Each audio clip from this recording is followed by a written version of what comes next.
Detlef Yesgarz y yo presentamos en estas jornadas un género que normalmente no se relaciona con las presentaciones. Hemos hecho una obra radiofónica sobre Walter Benjamin, su pensamiento y su vida sobre un fondo histórico muy convulso.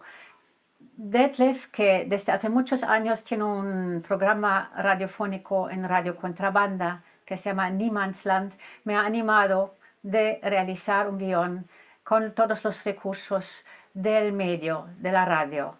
Y quizás Detlef puede explicar también un poco la relación de Walter Benjamin con la radio. Efectivamente, Walter Benjamin tenía una muy estrecha relación con la radio, aunque no se haya, diríamos, resguardado o salvado sus programas y sus voces, o su voz.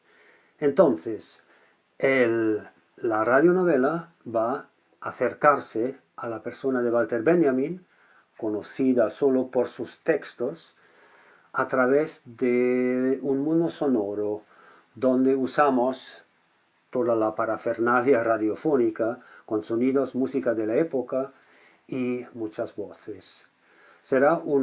Es una producción de Radio Niemandsland Radio Art y se puede escuchar en el podcast bajo www.niemandsland.contrabanda.org.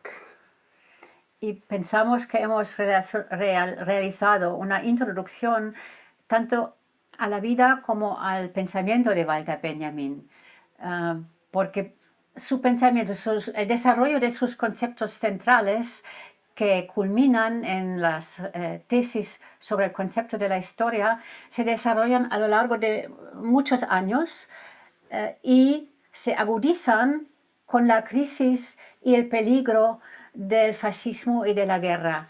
Y un aspecto también que queremos resaltar es la actualidad de su pensamiento y sus advertimientos de los peligros que nos acosan también en esta actualidad, es decir, un fascismo creciente y autoritarismos que nos envuelven.